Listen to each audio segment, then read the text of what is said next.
Assalamualaikum warahmatullahi wabarakatuh.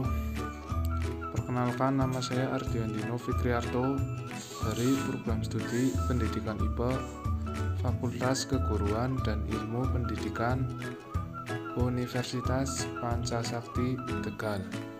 Di video kali ini saya mencoba melakukan praktikum sederhana yang bertujuan untuk mengetahui dampak hujan asam terhadap keberlangsungan hidup ikan.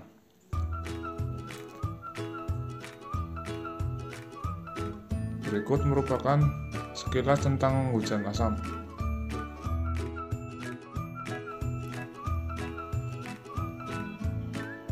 Apa itu hujan asam?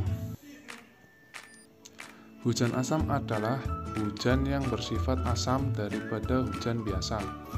Istilah keasaman berarti bertambahnya ion hidrogen ke dalam suatu lingkungan. Hujan asam itu bersifat asam dan pH-nya kurang dari 5,7. Keasaman hujan disebabkan oleh karbon dioksida yang bereaksi dengan uap air menjadi asam lemah bikarbonat. Jenis asam dalam hujan ini sangat bermanfaat karena dapat melarutkan mineral dalam tanah yang dibutuhkan oleh tumbuhan dan binatang. Namun jika keasaman air hujan menjadi sangat rendah, maka akan menimbulkan masalah terhadap lingkungan. Karena keasaman hujan asam dapat bersifat korosif dan dapat menyebabkan berbagai jenis gangguan kesehatan pada makhluk hidup, baik itu hewan, tumbuhan, ataupun manusia. Hujan asam juga sering disebut sebagai dengan deposisi. Deposisi asam ada dua jenis. Yang pertama deposisi kering, yaitu peristiwa terkenanya benda dan makhluk hidup oleh asam yang ada di dalam udara. Ini dapat terjadi pada daerah perkotaan karena pencemaran udara akibat kendaraan maupun asap pabrik. Yang kedua deposisi basah, yaitu turunnya asam dalam bentuk hujan. Terjadi apabila asap dalam udara larut di dalam butir-butir air di awan. Jika turun hujan dari awan tadi, maka air hujan yang turun bersifat asam.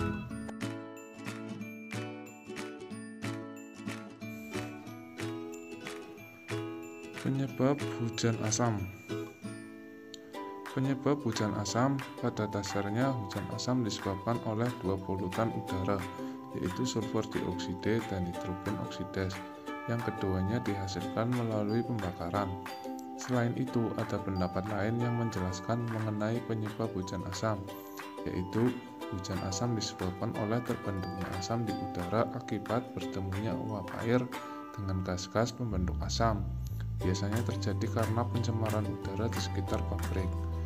Gas yang sering menjadi penyebab hujan asam antara lain 1. CO2 dan CO yang berasal dari hasil pembakaran, polusi kendaraan bermotor.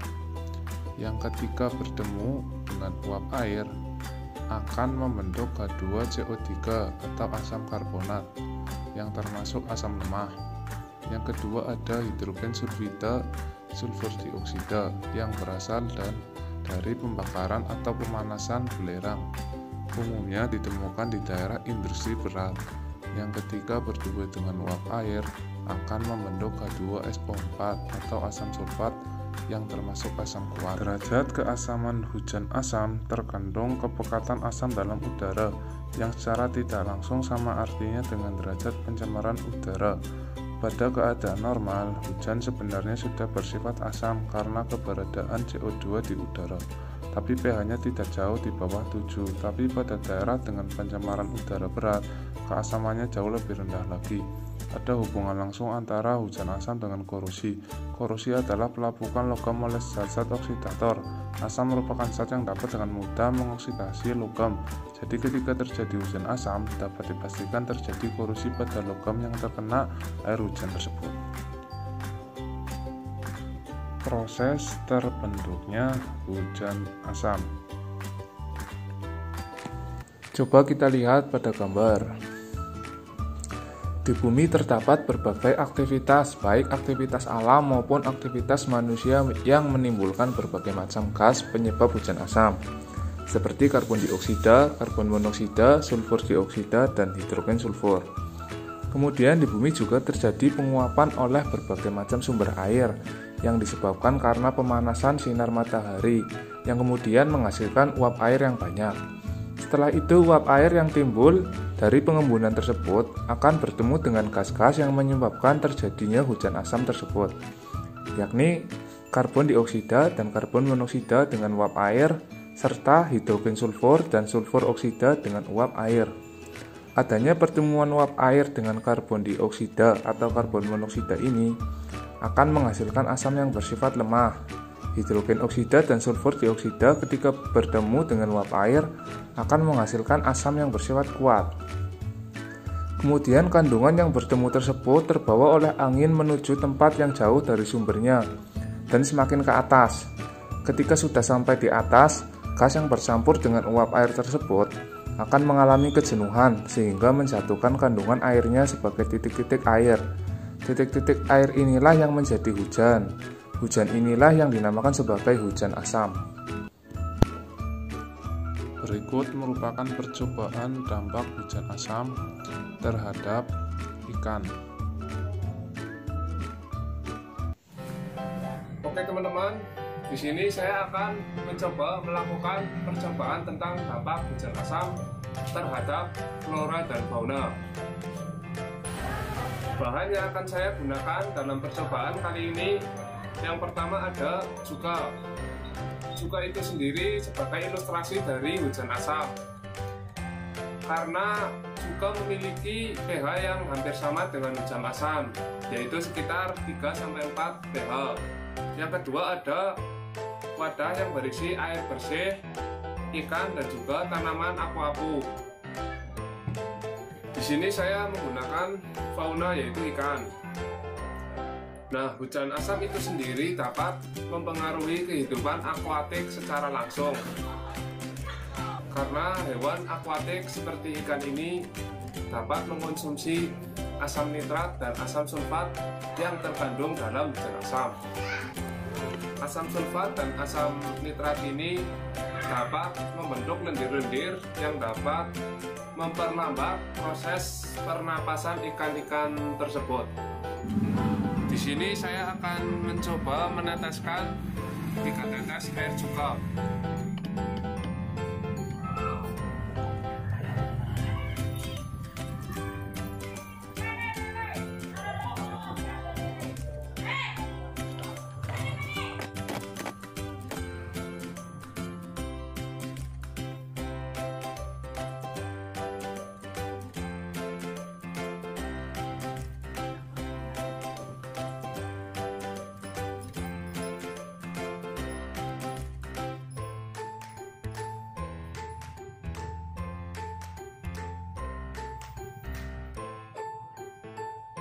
Setelah 2-3 menit, bahwa ikan ini telah menjadi pucat di bagian kepala dan insangnya, juga terlihat sangat lemas. Baik, setelah 5-7 menit kemudian dapat dilihat bahwa ikan sudah mulai meninggal karena berkurangnya oksigen di dalam air. Tadi sebelum ikan mati, dia menuju ke atas permukaan untuk mencari oksigen karena sulitnya mendapatkan oksigen pada air yang mengandung banyak asam ini.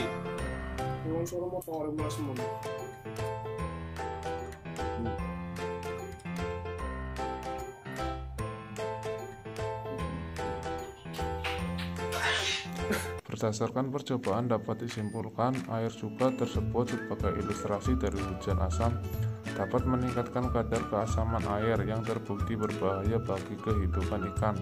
Bagi ikan, pH di bawah 4,5 tidak memungkinkan bagi ikan untuk hidup.